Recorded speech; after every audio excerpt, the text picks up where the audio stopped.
welcome to Moments with Marianne. I'm so delighted we're spending this time here today. We have a very empowering show coming right up with special guest Barbara Moore. And Barbara's here today to share with us her new book, Modern Guide for Energy Clearing. Now, Barbara's been writing for as long as she can remember, and she's published a number of books on tarot, including the book titled Tarot for Beginners, Tarot Spreads, the Steampunk Tarot, the Gilded Tarot, the Mystic Dreamers Tarot, and the Tarot of Hidden Realms. So she's here today to share with us her new book, Modern Guide for Energy Clearing. So let's welcome to the show, Barbara. Thank you. I'm really delighted to be here. Oh, it's such a joy to have you here.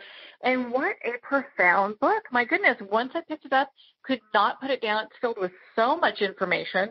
I have to ask you, what started you on this path of being the tarot shaman? That's a good question.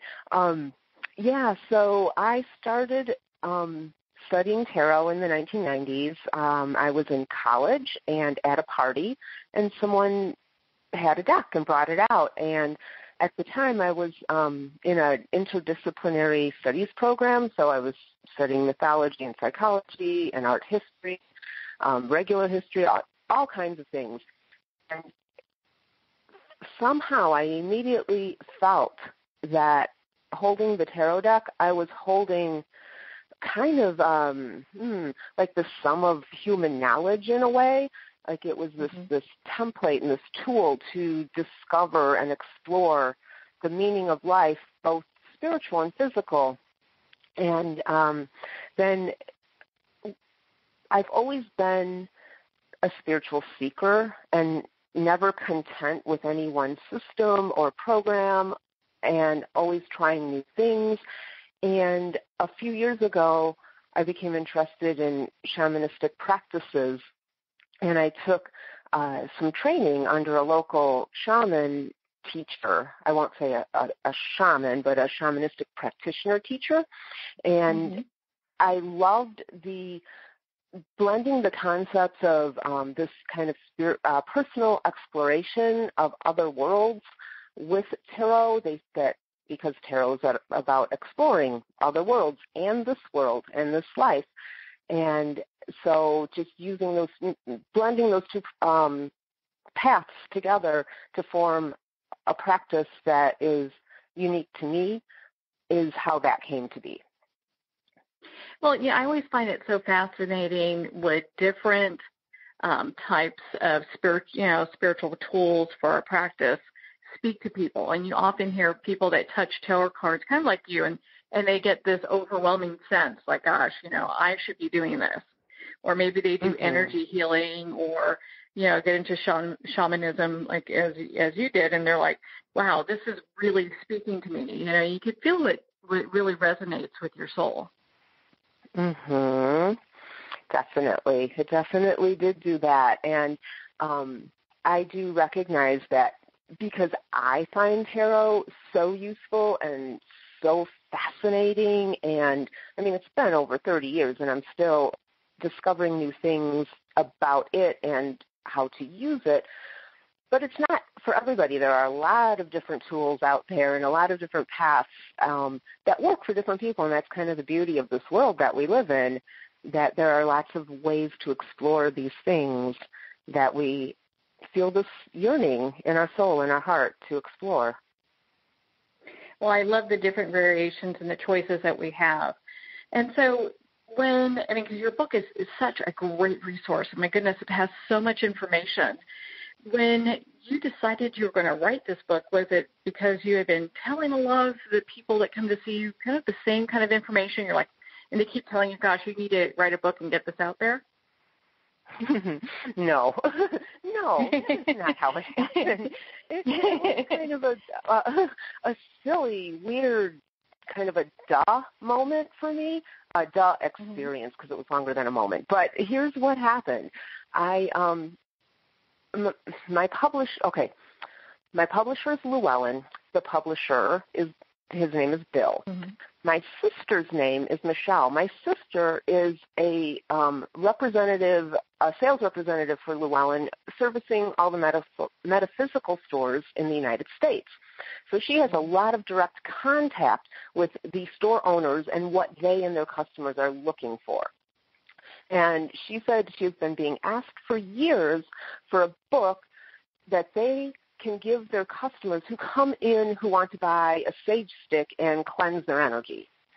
And there are a lot of books like that on the market already, but they all have really, not all of them, but the majority of them have very specific paths or belief systems associated with them.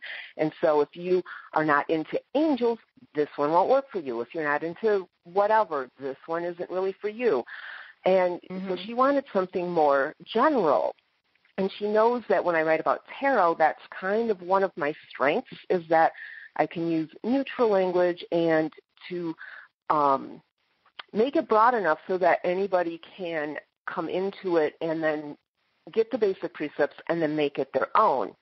So she asked me if I would write this book, and I said, but I'm not an energy worker. I'm not trained in anything. I don't know anything. And she just kind of looks at me, and she's like, what did you just teach in New York? Because she went with me to the Reader Studio, which is a tarot conference for professional tarot readers that's held every year. And that year I had given a 2.5-hour workshop on the importance of attending to your energy as a reader. And I'm like, oh, yeah, I guess I do know something. And she's like, and don't people hire you to cleanse their houses? And don't you do this and don't you do that? And I'm like, oh, well, maybe I do know a little something. I just had never thought of it that way because it had unfolded naturally throughout my life, and it wasn't an applied study or any kind of specific training. So it took me a while to get used to the idea that I might actually have something to share with people. Well, I'm so glad that you took that path because you're so right. I mean, I know, and I've had friends where we go to metaphysical stores and we pick up sage or, you know, they have different woods you can burn with. It's kind of like, okay, now what do we do? You know, we have part of the tool, but we don't have the rest of it. And if someone doesn't really want to get into, you know, let's say any specific like modality, you know, when we talk about angels, we talk about, you know, people, another one that's kind of popular with this would be Wiccan. You know, it's kind of nice to be able to do it in a approach that, you know, because just like we wash our bodies, we need to wash our energetic bodies and our energetic space, and that just makes sense. Yeah. So I'm glad you said that because using the maintenance of our physical bodies is a metaphor that I use a lot in the book. And in fact, when I was writing the book, I was not really thinking of it as energy clearing because that's really just one part of it. In my head, I was thinking of it as energetic hygiene or wellness or fitness. And, you know, of course, the publisher is like, no, those titles are not sexy. We're not using those. So, but yeah, hygiene, basic hygiene, keeping ourselves clean and clear and flowing is just as important as flossing our teeth. Well, and so for our listeners that are new and, you know, and doing kind of what I've done with some of my friends in the past, and we just walk into a store and pick up, you know, a thing of sage, you know, what are some of the terms that they need to know in moving forward? What are some of the common terms? Oh, okay. Common terms. Well, energy clearing is clearing your energy. At least these are how I use them. And then energy cultivation is after you've cleared the energy, you want to cultivate the energy that you continue to bring in and put out in the world. Vibration is another word that's used a lot, and I think a lot of people can instinctively relate to that idea. People have often walked into a room and you could feel like the buzzy, vibraty, high energy, you know, if a situation is very fraught or tense, or if you walk into a place that hasn't been occupied in a while or has someone in the room who's very heavily like depressed or something, you can feel the stagnant energy. So I think vibration is an important thing to pay attention to, and people can really understand it because they've had the experience of feeling it, whether they called it vibration or not. Yeah. So and those are, and that's so important because a lot of times when people think, oh, I'm clearing the energy, they don't even think about what do we replace, what do we put in that place now that we've cleared it. Mm-hmm. Right, exactly. So I kind of think of the process in three basic areas: is the clearing, as you said, clearing out the inappropriate energy, and then cultivation, bringing in the energy that you want in your life and want to put out in the world, and then like protection, like building up your boundaries so that you're only taking in what you want and keeping out what you don't want. And that is an important aspect, too, that I think a lot of people don't always pay attention to. And it's so important because, once you realize that you have control over that, it's just not being kind of thrown around in a pinball machine hitting everything, that you really have control over that. It makes such a big difference. It does. And that's one of the things about energy clearing that I think is important to know is that, in my opinion, my experience, it starts within yourself. Like I think sometimes people go into a shop or seeks out an energy clearing practice because like their home might feel off in some way. Yeah. But the energy in the home, for a large portion of that energy, comes from the people who dwell within it. I do think the land and the building itself, it does have energy as well, but as the human beings who are very actively and always constantly moving energy through us, we have so much control, more control than we think. And even when you were asking about terms earlier, two other terms that I use a lot, not necessarily common in energy clearing practices, but being reactive versus being responsive. And that's where a lot of the work that I suggest that someone do in the book is understanding those 2 points is really important. Reactive, when we are reactive, it's when something happens in our sphere and we just react to it without thinking. And a lot of times those reactions come from wounds or that sometimes we call triggers. And so you just act. And you're not making a conscious decision about that reaction. You're not thinking about the energy that you're bringing into the space where this action took place. Responsive is when something happens around you and you're able to have at least a moment where you're assessing what's going on, thinking about the possible ways you can respond, and then making a conscious choice about the response. And really, to me, this is the hardest part and also the key to being able to move forward with this kind of practice in a very effective way. Because if you can't control the energy within yourself, if you can't manage that, you're going to have a really hard time managing anything around you, because even if you do clear the space in your house, you're going to be bringing back the energy that you just tried to clear. So I believe it all starts with ourselves. I completely understand that, because I've been in, and I'm sure most people can understand, when you walk into a building or to a room, maybe it's not one that you're used to, sometimes you can pick up if things feel heavy or just like icky, or like I knew someone that was selling a house and they couldn't sell this house. They were the realtor. They couldn't sell this house because people would go in there and feel like they couldn't breathe. And it was a gorgeous house. It's $1 million home. Couldn't sell it. Took them forever to get the energy cleared because there's all that stagnant energy from the last residence, And it's you look at that and you're like, ooh, and I actually went in with her. I'm like, oh, you're right, I can't breathe. Yeah, and I think sometimes people might attribute energy like that to, oh, is it haunted or is it a ghost or something like that, or a malignant energy. And while I think that those things can happen, I don't think they're as common as we think they are.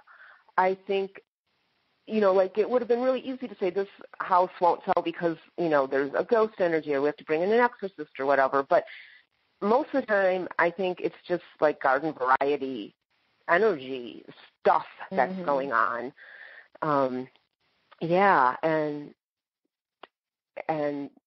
That makes left over from the last residence, Right. Yes, thank you. No, I get what you're saying because it was an interesting experience and it was a good way to just kind of feel your way through that kind of process. And you talk a lot about these type of things in your book as well. We're more of getting into how we're feeling and also looking at our energy in a different way, which most people, sometimes they're just like energy sminergy. It doesn't have anything to do with me, but we are energy. We are energy, and I think that we can manipulate, transform. I think we can transform energy too, because energy can come into us, and then like when we clear it, how we put it back into circulation, we can adjust that or temper that. So it's not just, energy isn't a constant. It isn't always the same. I think that we can manage that and, like I say, temper it. If we have a lot of angry energy in that us, we can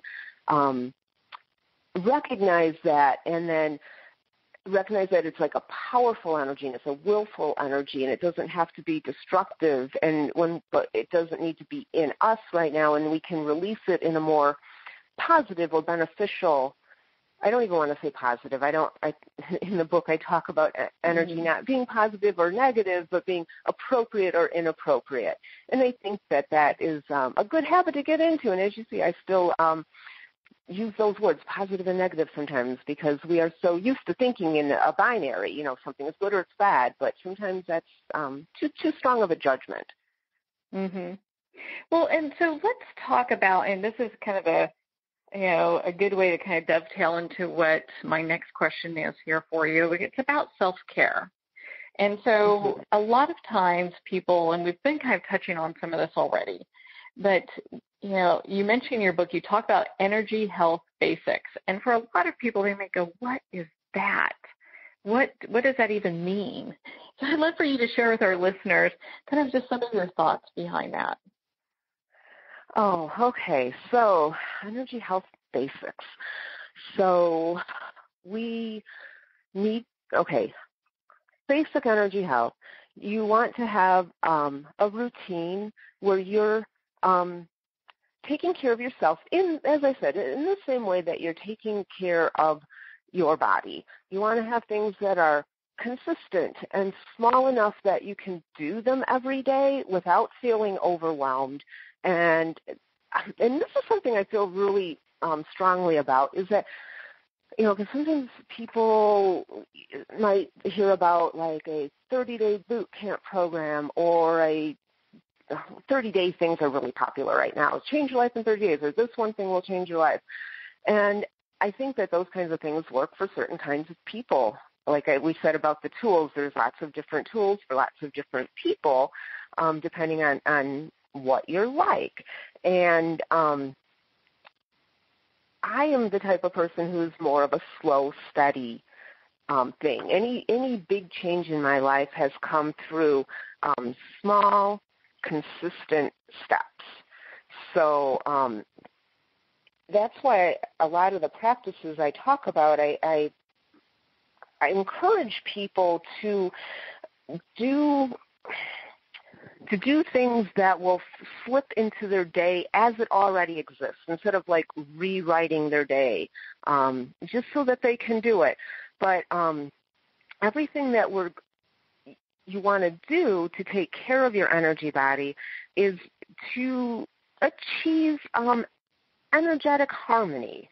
I think harmony is a nice word, where all the energy within you is working together in a pleasing and peaceful way. And so you want to start to learn to pay attention to the kind of energy that's going on in your body and note it, and then is it serving you? Is it not serving you? And when I say serving you, and this is another really important point, is I feel like when we're consciously making choices about our energy, we should have a guiding star or several guiding stars. And those would be your highest values and ideals, like the ideal person you want to be. I think that and that could have several, points to it. And if you're ever confused about, well, what should I do or how should I respond to this, you look to your ideals and values so that you can constantly take a step closer to becoming that person. And the interesting thing about that journey, I think, is with each step you take toward it, you learn more about your ideal and about yourself. So your ideals and values can also change and become, I don't know, maybe more pure or more clear or more harmonious as you take steps closer and closer to it. And I feel like I've totally lost myself in this question. No, that's okay, because you start talking, you're mentioning values. And I think it's so important because a lot of times people don't really give that. It might be something they think of every once in a while, but maybe not give a whole lot of thought to. And the topic of values, I feel, is really important. And you talk about this in just our self-care in the book in regards to values and making time each day, so within our normal day. So that way it's not an overwhelm, which I appreciate, because a lot of times when people look at restructuring their day for a diet or for some new activity, a lot of times it feels like, gosh, this is just taking over my life, and then before you know it, they've given up before they started. Right. And so if you think about things you do every day, how can you blend that with an energetic practice that will help you in the long run, step by step? So most people brush their teeth at least once a day. Well, while you're brushing your teeth, what else are you doing? You're usually thinking about things. Well, can you focus on an affirmation or focus on prayer or be giving a blessing while you're doing that? People drive to work every day. Not everybody, but some people drive to work every day. What are you doing in the car while you're driving? Are you cursing the other drivers or being angry and adding more of that energy into, already fraught traffic situations? Or are you, preparing yourself for your day by bringing in peaceful energy in the midst of chaos? I mean, what a great practice that is. If you can be able to be peaceful in a crisis, you're going to be more effective and helping balance that really chaotic energy. I think a lot of conscious energy work, or when people are walking through the world really aware, that's what you're doing. Like, okay, the situation is extreme in this way, so I'm going to bring the other energy toward it to help balance it. I think energetic harmony has a lot to do with balance. Well, on that note, we're going to pause here for a quick break. We've been speaking with Barbara Moore on her new book, Modern Guide for Energy Clearing. You've been listening to Moments with Marianne. We'll be right back after these messages.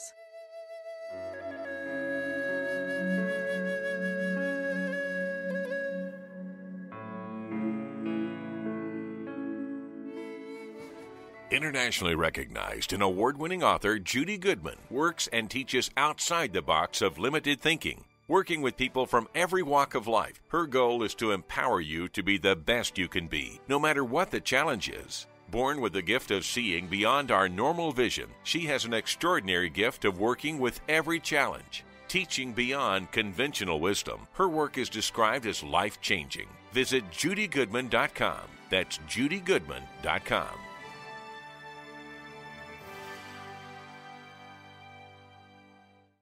There comes a moment when you realize you're somewhere special, when you discover that each beautiful creature that you see has been rescued from a life of absolute horror and brought to this incredibly free place. Here's where their lives were forever changed, and where yours will as well. Discover over 500 tigers, bears, and lions at the brand new visitor center at the Wild Animal Sanctuary just outside Denver. For more information, visit wildanimalsanctuary.org. Discover true freedom at the Wild Animal Sanctuary.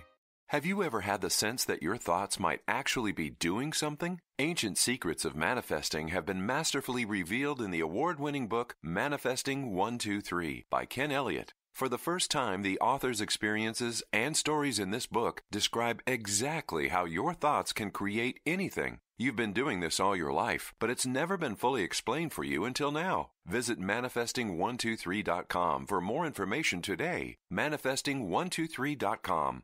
There are nearly 2 million Americans living with amputation. Many live right here in San Antonio. Becoming an amputee can be scary, frustrating, isolating, but there's no reason to feel alone. The San Antonio Amputee Foundation is here to help support you and guide you toward resources such as home and car modifications and even prosthetic limbs. For more information or to make a donation, visit saamputee.org. We'll help you live a full, active life, one step at a time. San Antonio Amputee Foundation, healing limbs, hearts, and souls.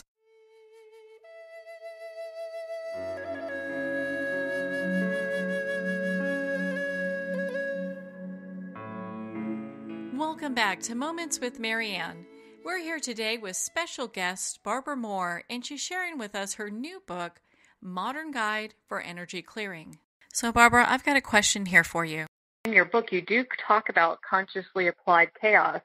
And I'm really intrigued by that because there's most people do not. I mean, there are people that do have the opportunity to be in complete silence at the top of a mountain and they can meditate, no problem. But you're always going to have that one bird that's chirping, or the woodpecker that's trying to bring the house down, or something that will disrupt that moment of perfect peace. But for the rest of us that live in cities and in the real world, I mean, we're constantly bombarded with, noise, chaos, and, just things going on, having to deal with one thing or another. So I would love for you to just kind of share with us a little bit more about the chaos. Like, how do, I think it's perfect to be able to be mindful in whatever state you're in. Mhm. Yes. And so if you are in an environment that's really chaotic, well, you're going and you want to, be calm or steady or stable, you are going to counterbalance that chaotic energy with, with some groundedness.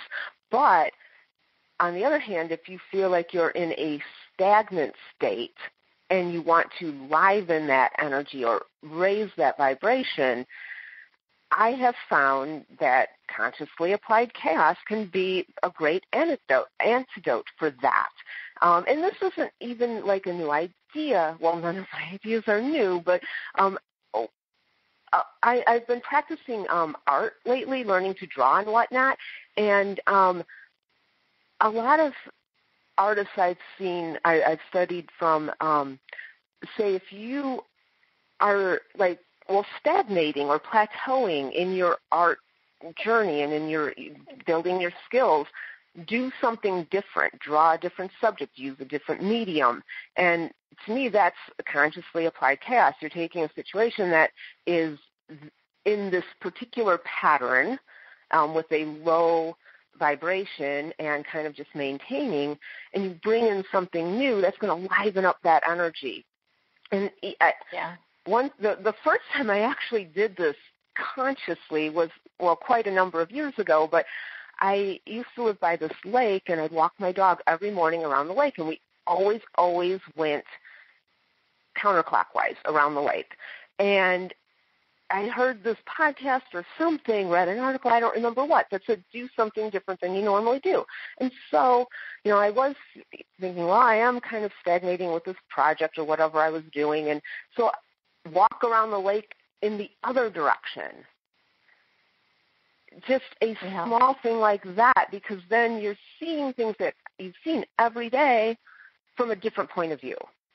And even that can change your energy. So, consciously applied chaos. Small, not necessarily, bringing in, in tarot we would call it the tower card, not bringing in, this huge lightning bolt to, destroy everything, but just bringing in a little chaos to kind of liven up this energy that might be kind of swampy and stagnant. Well, and I think that's pretty, that's pretty entertaining in itself, because, how often are we going to have, again, perfect peace? I think being able to be in the here and now and apply, the tools that we have during chaotic times makes us just that much stronger.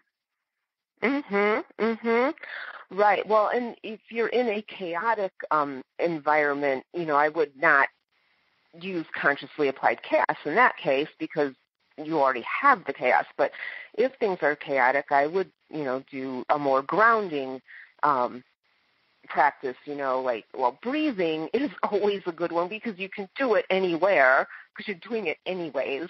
And it is really, really amazing how paying attention to your breath and controlling it, like breathing in for 4 counts, holding it for 4 counts, releasing it for 4 counts, holding the emptiness for 4 counts, just doing that will lower your vibration and can radiate out to the environment that you're in.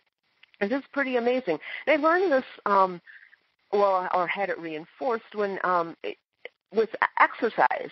One of the fitness people whose videos I watch, she's like, when you're exercising aerobically, and the tendency is to want to pant, breathe like this, and that gets the heart and the whole body more anxious, and that's not conducive to what you're trying to achieve. And so by breathing more slowly while you're exercising, you'll have the energy to do what you're trying to do. Yeah, and so paying attention to the energy that is going on and thinking about what you want will determine what kind of techniques or practices that you use. Well, and I love how in your book you give lots of different examples that people can use for energy clearing. And I would love for you to share with us, because I was surprised, usually when you think of energy clearing, people do think of sage or things like that. But you also talked about water and sound. And I'd love for you to expand on that for us. Oh, sure, yes. Well, water, I think, is a really great tool that we can use to help take care of our energy. Something simple like washing your hands, or sometimes when you're upset, people might say, well, just splash your face with some cool water or whatever, and it's very strange, but it does help.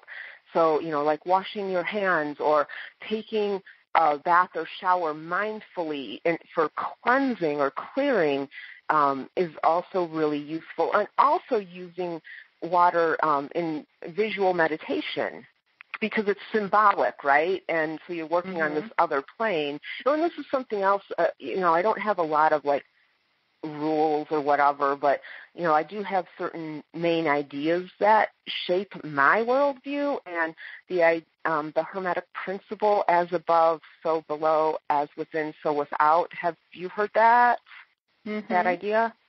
Okay. Yeah. So things can be symbolic things, have repercussions in what we would call the real or physical world as well. So using water in creative visualization can be a great way to do that too. Now, one of my favorite ways to use water in that way, this is a creative visualization technique that I learned a while ago, and even though I try not to use specific systems or whatever in my book, there are some things that are just like generally known, like the chakra system, which is what I'm going to talk about right now. The chakra system, if you want to get into it, is hugely complex, right? It's not just the 7 main chakras that we think of, or many Americans are familiar with. Let's put it that way. But since, just the rainbow chakras running up and down the spine area, a lot of people are familiar with. So I did include this one because it's not, you don't have to learn all about all the chakras. So what I do is I like to do this one laying down, and then I start at the bottom, your root chakra, and work my way up. And I set them spinning, because like I imagine they're stagnant and they need cleaning, and maybe, their gunkiness is holding them in place or whatever. Whatever you want to do to visualize this, and get them spinning so that they're starting to move and the energy is starting to vibrate a little higher. And once they're all gone all the way up to my crown chakra, and once they're going, I visualize a stream of water coming through my head and down through all the chakras, almost like a chakra car wash, and cleansing them all. And then they're still spinning, and all the, dirt and water and everything's coming off of them, and then slowing them down and stopping them. And, just so you don't even have to use actual water, but use water symbolically as a way for cleansing can be super effective. Well, and I know you also have fire as one of the ways of clearing, and we're not telling people to go use that at home, on their own, but you have a way that they could specifically do this that would be beneficial. Sure, yeah. This comes, because I have explored witchcraft and the Wiccan religion as well as shamanism, and all of these use fire and ritual very similarly. And I even did this as a teenager, and, your listeners may have done the same thing too. You had a relationship, let's say, and you broke up, it ended, and you're angry and you're mad and sad and all this stuff. So you take all the love notes that you had from the person or their picture or whatever, and you burn them, as a way to release or let go and free yourself from it. Now, that may be childish and immature when you're doing it, because you're just so mad at the person, but the kernel of the idea remains the same. When you want to let go of something, burning it is a great way to do that. So sometimes if I'm, wrestling with something, an energetic reaction that's within me that I'm trying to clear, and it's being stubborn, having a little fire ritual can be really effective and cathartic. And, we, like you said, don't do this at home. Well, if you do this at home, use wisdom and common sense, right? It doesn't have to be big and dangerous and scary.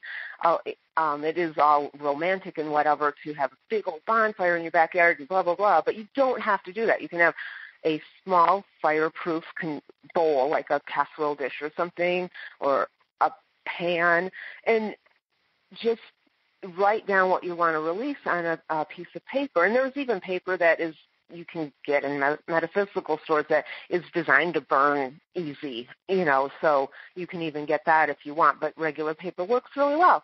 And burn it in a ritual or burn it in a mindful way. And I like to use fire for intense cleansing, moving energy that's super, super stubborn and persistent. Yeah, not wanting to do what you want to do is usually move out. And so that kind of actually takes me to my next question, because you talk about blocks, like when people have energy blocks. So what is an energy block, and how do we clear them? Oh, energy blocks. I think you're getting into kind of the meat of things now, kind of the hard part.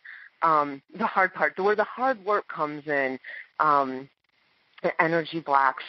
I think that our energy blocks, a lot of times, they come from within us. They're part of what has happened to us. Like, as we're everyone growing up, things happen to you to cause wounds or scars.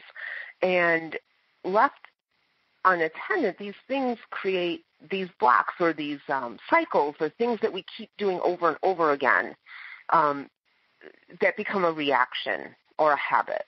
Well, I know a lot of times when we look at, like, if someone has had a teacher that has said, you know, you'll never amount to anything, or you'll never be someone who, you know, succeeds. A lot of people, you talk about wounds, a lot of people hold that in their heart as an actual, like, oh, you know, I've been injured with this, and they carry it with them throughout their life. You know, so I would think that, and your book talks about, like, you know, how some blocks can be like this energy stuff. Right. Well, it's all, everything's connected in my worldview. So, yeah, those kinds of things, what you just described, they're part of our psyche, and they do create blocks. Blocks, I think, one of the things they are is anything that keeps you reacting rather than responding. So, and I guess I also want to make kind of clear, and I try to make this super clear in the book too, because I have a problem with the word trigger when it's being used not by someone who has an actual, like, PS, post-traumatic stress syndrome. A lot of people walk around, they talk about a trigger as if it's a pet peeve, or, you know, or it's an excuse to not do what their ideals would have them do. You know, we were talking about values and ideals, and we have to always go back to that. You know, what is energetic harmony? A simple answer might be a state wherein you are able to express your ideals and values in your thoughts, words, and deeds. So those things that happen to us in childhood, those words that someone said so casually, take a root in our soul and can affect us our whole entire life, keeping us from living our values and becoming the person that we were born to be. And it is, sure, that person's words, maybe even their intent, did that to us. But it happened to us, and they're not going to fix it. I mean, they may not even be in our lives anymore. They may not even be alive anymore. We need to take care of that. And this is where the hard part of energy work comes in, is taking responsibility for these things that have happened to you and are keeping you from being the person that you want to be. And they cause, as I said, energetic blocks. You know, so this I'm never going to amount to anything thing that someone said to you has created a block that is not letting the energy of success or abundance or creativity or whatever the specific thing was from flowing through you in a balanced and healthy and appropriate way. And, you know, so when people think they're going to get a sage stick, burn it, and everything's going to be fine, they're going to be so disappointed, because it's not going to be a long-lasting fix for them. Well, there's more to that equation, you know. So if, you know, you are, and you kind of talked about this a little bit, if you're like an angry person and you're just kind of throwing that out into the world, and then you go home and you know, clear your space, but you still are carrying that energy with you, it's going to permeate your space. Well, and also, this is another thing, you know, thinking about personal responsibility, thinking about what we say to people and our words, because, like that example you gave, if someone just says, oh, you're never going to amount to anything, and whether it's something, you know, say a teacher said it to a kid, you know, just once because of a bad situation and the teacher was upset or whatever, all these reasons why it happened, and yet that little seed can take root and really alter somebody's life. And so when we think about the words we're putting out there, I mean, we could be doing that to somebody. And in fact, I learned about a time I did this to my little sister. She's 18 years younger than me. I was a teenager, and she was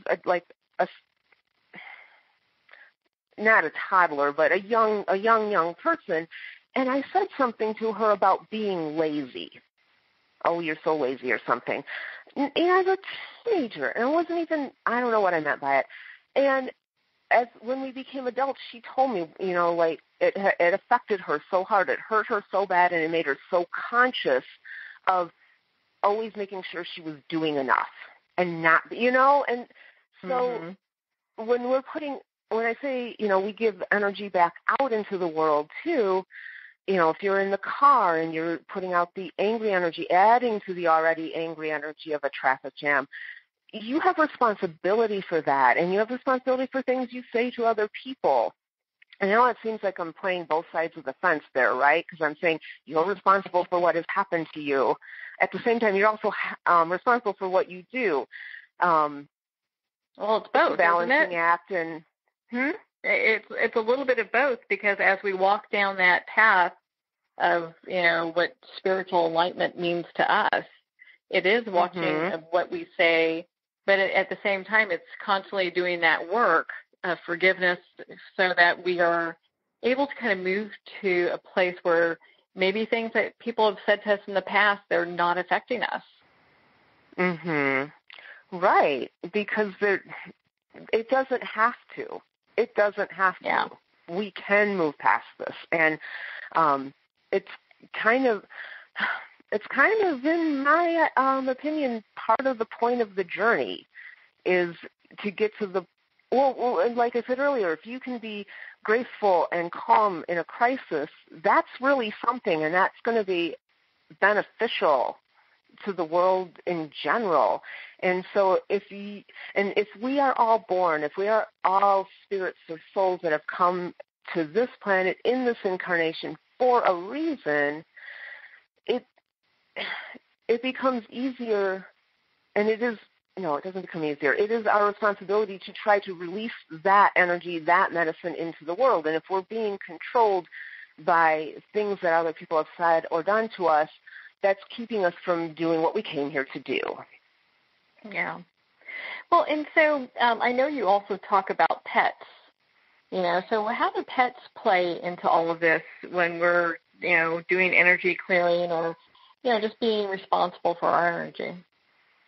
Oh, well, I can mostly talk about dogs because that's what I have. I've never had cats or anything else, but dogs, and like I said, that idea of as above, so below, and everything is symbolic. And, dogs have always been, symbolic of faithfulness and devotion. And they're just such, they're closer to, I don't know, like a mindful, grounded physical reality than people are a lot of times, or at least it feels that way. I mean, I'm not in a dog's brain. I don't really know. But again, symbolically and just how it feels to me and in my experience. So being with a dog, taking and being aware of like their needs and their wants and what they're looking for can help you to ground yourself. And I've always said there's nothing so grounding and humbling than picking up dog poo. When you're taking your dog out for a walk or whatever, you have to take care of that stuff. And it just kind of helps wipe away some of these, sometimes we get all up in our head, right? We're all tangled in our intellect and our ideas and our thoughts about things, and not in our bodies and not focused on grounded and really embedded in our physical reality. And being with a pet can really help that. And pets can help you, they comfort you. They can take some of your sorrow or help you express or feel or deal with your sorrow in a safe and non-judgmental and non-demanding way. So things like that. Well, and then how about prayer? How does prayer play a part in all of this? Yes. As I said, I try to keep the language pretty general, and I do use two words, prayer and blessing. And I knew I was kind of taking a risk with those because some people, especially people who have come out of, mostly people I've met have come out of Christian religions who have been badly wounded from those experiences, and so saying things like prayer and blessing can be a little uncomfortable for them. But regardless of that, I think most people who are on a spiritual path do have some kind of a concept of the divine, the universe, a greater being, something like that. Many different names for it, but just this idea that there's something more, but also that connects us all. And so through prayer, you can, I list that as one of the energy clearing techniques, because in prayer, you go and you're alone, you don't, there's no ego, there's no social ramifications, it's just you and the divine, or your concept of the divine, in a conversation. And something about that can really help people's hearts to open up, because they don't have to posture or worry about someone else's response or judgment. And being in the state of prayer where you're open and communicating with the divine can help us to find our way to our, like I said, our goals and our values. It can also help provide comfort for us, and stabilizing, soothing, calming energy can come through prayer. Oh, and I really like the conversation part of that, because it really is a conversation with something that's bigger than us. That language comes from my work with tarot. A lot of modern tarot readers consider the cards as a tool that can be used to help, the reader can help their client have a conversation with the divine. A divination, actually, the word divination, some people say, has its roots in the idea of conversation with the divine. So I think that is, even if we just think of it as the divine part of ourselves, maybe in some ways that could be even more powerful, because, you're thinking of it as something that is already in you. The spark of the divine resides within you. And if you're, sometimes you can think of yourself as being like different parts. So you have like your part that's wounded in this way, whatever way that is, talking with the part of you that is divine light. Well, what would your divine light part of you say to that wounded part of you, and how would the wounded part of you respond to that? Can be really healing, just, in your darkened bedroom, being quiet with your idea of the divine can be so healing and so restorative. Yeah, having that process. Well, and it's interesting when we start, at least for me, when I started having that conversation, because I grew up in a Christian community that, as Catholic, so we have the Pope, and we've got priests and nuns, and a lot of very spiritual people, but a lot of times it takes away that personal connection, because we're kind of having at least for me, that's what I felt like. I felt like I was having a third party that was involved. So when we look at kind of redeveloping what we would like that relationship to be, having prayer as an example of just a conversation, I think is a good way to go, because it really is. It's kind of like, oh, okay, I can start from here. I can just have a conversation. Yeah. Yes. I know. Just making things more simple can be really astonishing and really kind of blow your world wide open. Something just as simple as having a conversation with the divine. You don't have to have an elaborate ritual or do anything crazy. Just talk. A lot of times, if someone's having trouble with a relationship with someone, I often say, just use your words. Tell them, talk to them. And you can do that with the divine as well. Yeah. Talk, communicate, so important. have, well, and it really is a communication, when we look at it. And, I really appreciate your book, Modern Guide for Energy Clearing, because it covers a lot of different avenues that I think a lot of people have questions in regards to. It's like, gosh, when I clear my space, when I'm taking care of me energetically and me physically, what are some of the things that I should have as considerations, And you really kind of boiled it all down to a very resourceful book. Oh, thank you. Thank you. One of the things that pleases me about it is, and how I send it out into the world hoping it'll be useful is, not necessarily to tell somebody what to do, but to help them to think about their own idea of what is energy clearing, what is energy cultivation, where does energy come from, where does it go,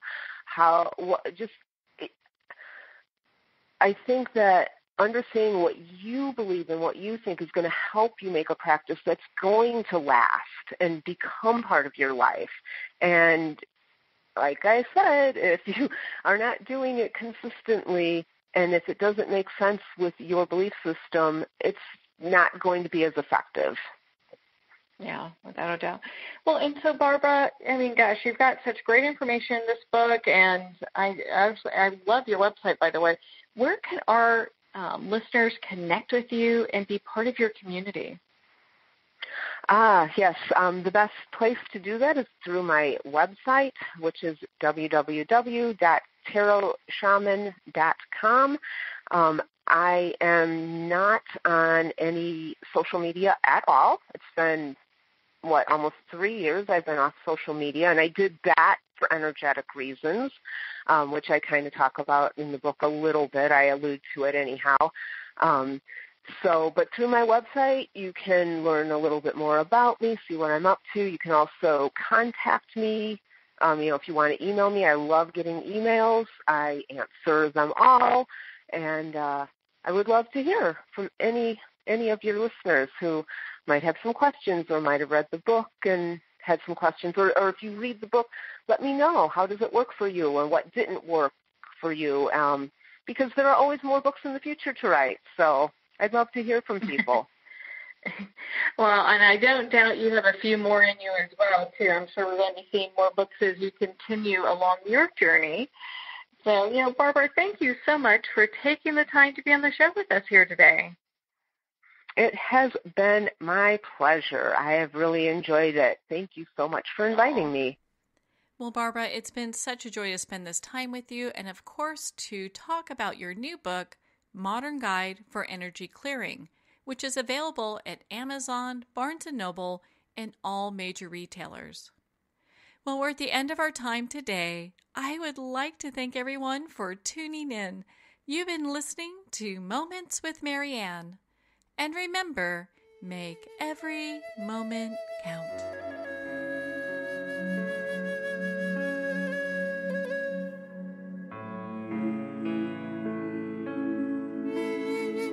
In a single moment, your life can change. Moments with Marianne is a transformative hour that covers an endless array of topics with the best of the best. Her guests are leaders in their fields, ranging from inspirational authors, top industry leaders, and business and spiritual entrepreneurs. Each guest is gifted and a true visionary, a recognized leader in her own work, and while teaching others to develop, refocus, and grow, Marianne will bring the best guest and sometimes a special surprise. Don't miss this. You never know just which moment will change your life forever. Moments with Marianne airs every Thursday, Friday, and Sunday at 8 p.m. Eastern, 6 p.m. Mountain Time. Make sure to tune in and visit momentswithmarianne.com for more information.